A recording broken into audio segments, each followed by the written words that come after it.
So basically, just now at the train station, you can see it burning over there. It's clearly visible. There's a drone there.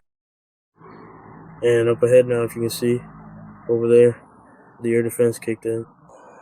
Whoa, that was a hit. It's just flying directly over us. I'm filming from the doorstep. Debris fell, and the whole city went dark. There are only a few lights left. Look. Why did it go dark? It's always been like that. No, it really went out. Right now, Russia has been blown into the air. Drones destroyed what Putin was hiding. The heat has begun. The locals are whining. Could this really be a nuclear strike? Once again, the railway is out. A barrage of major failures has begun.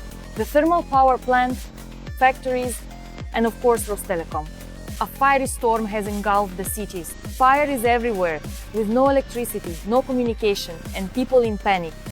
The locals can't stand living like this. More on this coming up. Watch until the end. Hello, this is Ukraine Today. I'm Darina Hutsakalu, and here are the latest events. It happened. A massive drone attack struck right at the artery of the Russian Federation. The Russians are crying out, saying the strikes were so powerful it was as if nuclear weapons had been used. 10 explosions in a row tore through the Russian sky. The drones hit the Rostov region hard. Whoa, that was a blast.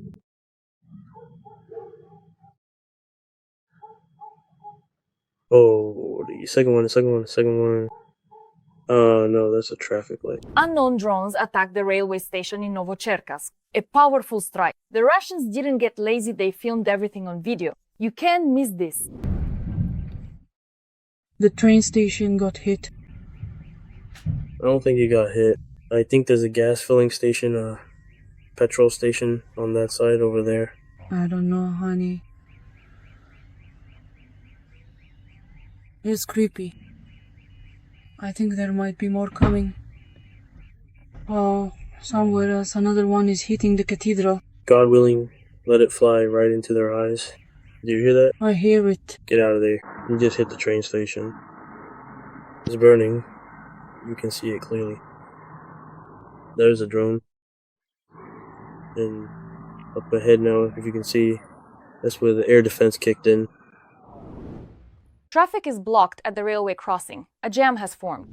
The city was immediately engulfed in smoke. A real apocalypse has hit Russia. Send myself a reply.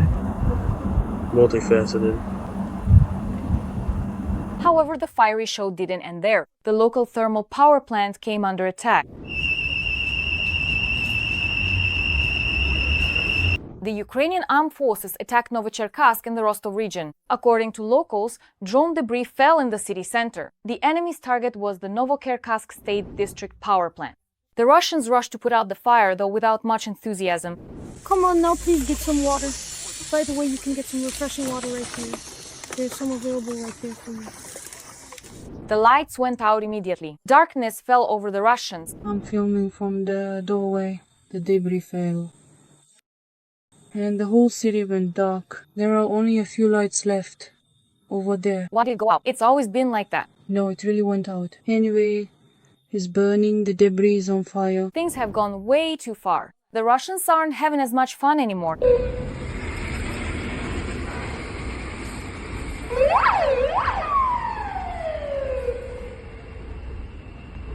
Russian social media started screaming that fierce Ukrainian drones had destroyed the Rostelecom building as well.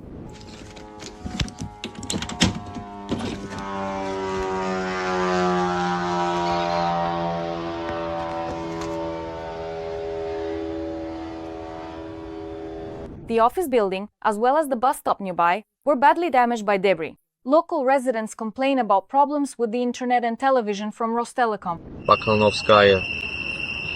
Fire and short where it burned. That's in the house. That's a big one. Here it is in short. Locals also leaked information that 4 kilometers from the Rostelecom building is the 31st Aviation Technical Equipment Plant, which in fact is engaged in the development, repair, and production of weapons and military equipment. So the drones were flying straight at a prime and, most importantly, legitimate target. Well,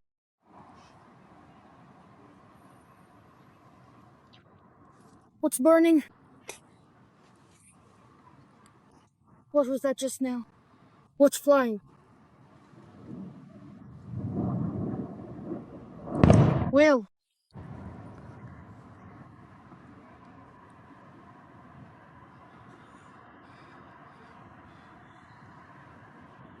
is something else flying? It's flying! It's going to happen again now. How many? From both sides already? Yeah, maybe it's already the third day.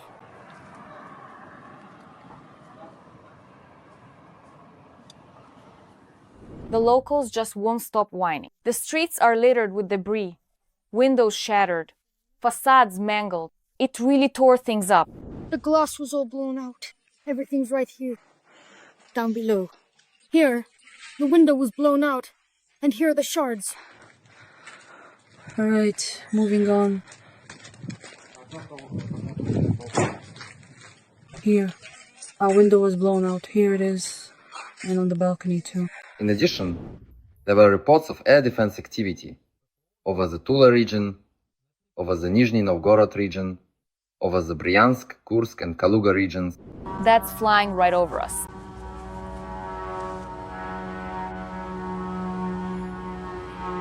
La la la.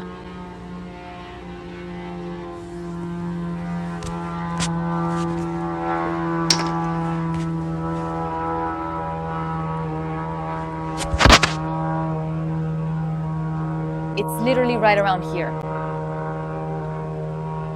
The drones could have struck two of Putin's critically important chemical defense plants in the Nizhny Novgorod region. The industrial zone was on the brink. If they attacked Korund, that's where we had ammonia stored. Like, all that stuff could be involved. In local chats, there was a heated discussion about the strike on Korund LLC. The strike hit the roof of one of the workshops, a fire broke out, and there was also an attack on the Sverdlov plant. The access road is blocked. The extent of the damage is being clarified. While Putin's defense industry is taking devastating hits from Ukrainian drones, at this very moment, the Russian budget is starting to suffocate. The war is squeezing Russians from all sides, and the money is running out. The Kremlin resorts to tricks, and by doing so, it's killing its own people. What is happening right now inside the aggressor country? And when will Russia finally bury itself for good? We'll tell you about it in just a moment. How much?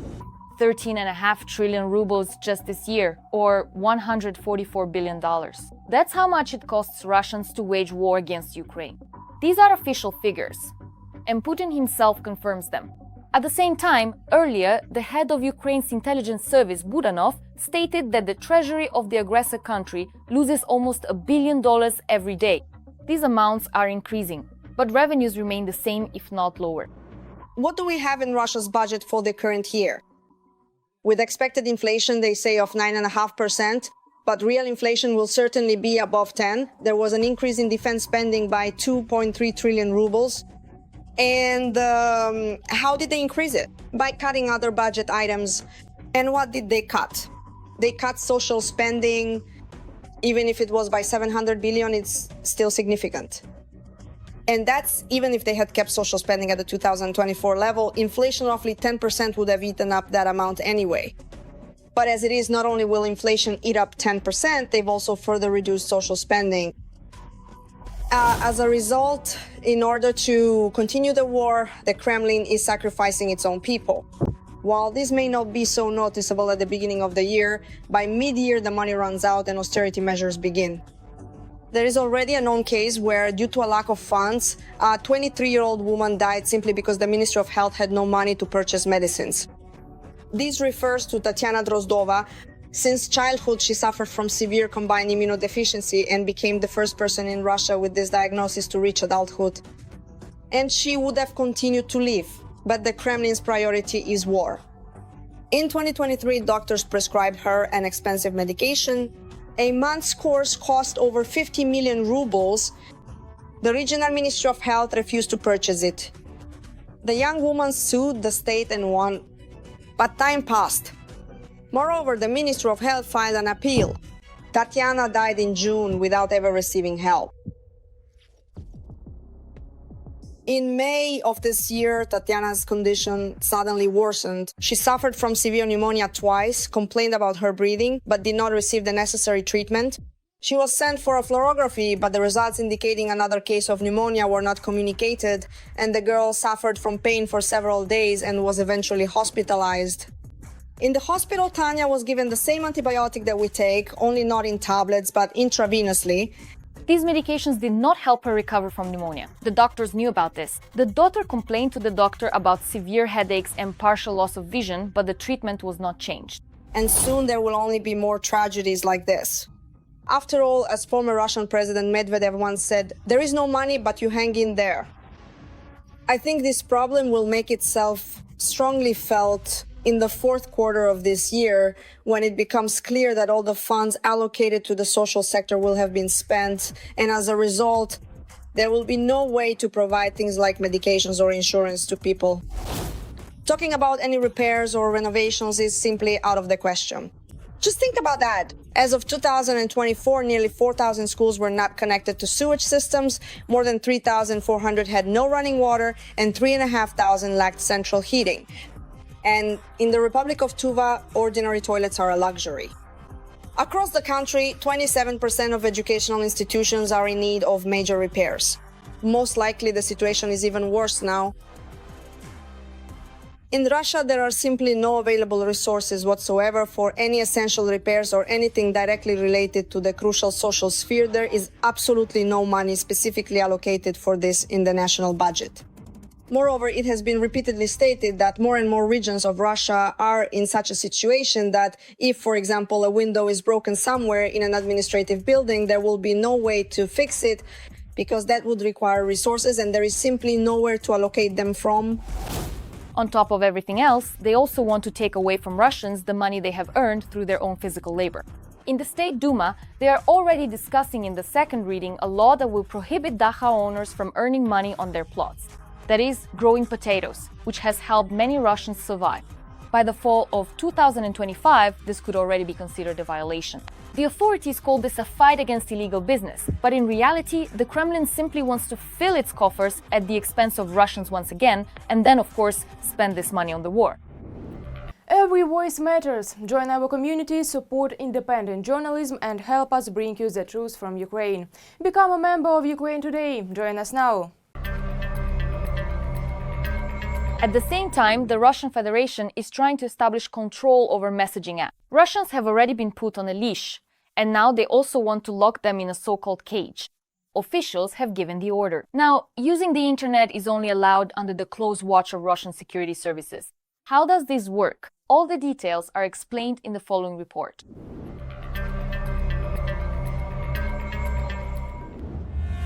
In Russia, officials are no longer allowed to correspond wherever they want. Now, only in the proper messenger app created by the state and, of course, under the close supervision of the security services. They've really cracked down recently because, as we know, at least in Moscow, digitalization is quite advanced. There are surveillance cameras everywhere. Facial recognition is in place. You can even enter the metro through facial identification. It recognizes you and says, "Go ahead, comrade.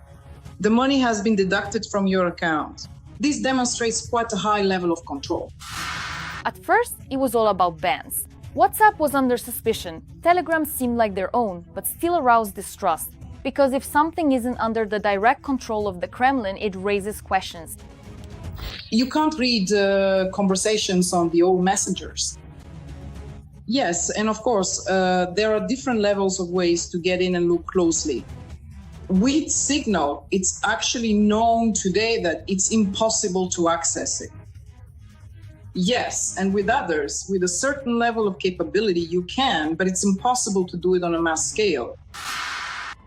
And now here it is, the messenger of the new era, already so hyped up by Russian bloggers. Of course, you're welcome. Hi! I recently downloaded the Max app. And you know what?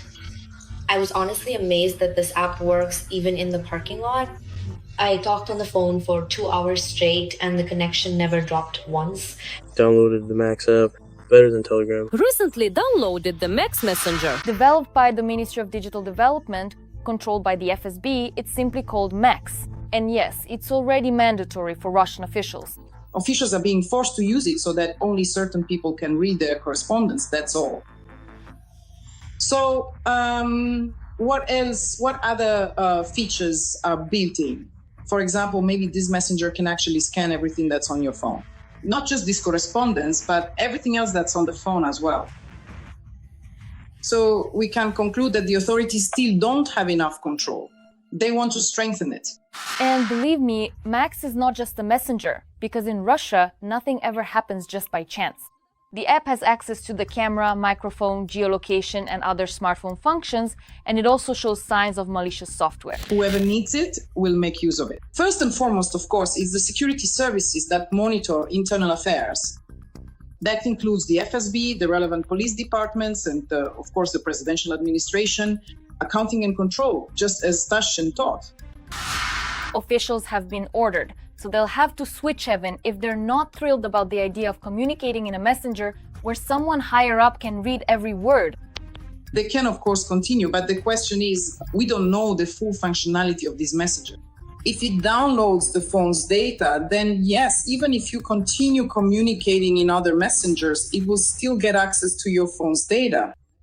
You'd have to ask the tech guys about that. Theoretically, that's possible, and that's exactly why they're introducing it.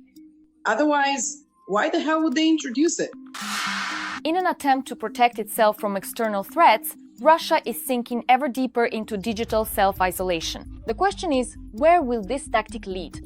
All this shows that the current methods of control, as if there weren't already enough, are still not sufficient. So they keep coming up with more and more new laws, new messengers, new something else.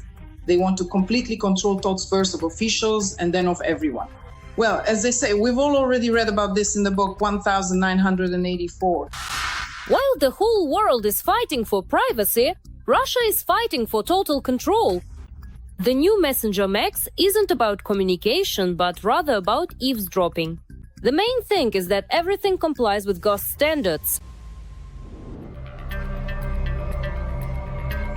How do you assess Russia's tactic of total destruction in the rear? Share your thoughts in the comments, hit the like button under the video, and stay up to date with the main news. There are more than 440,000 of us subscribers, and the numbers keep growing. See you soon!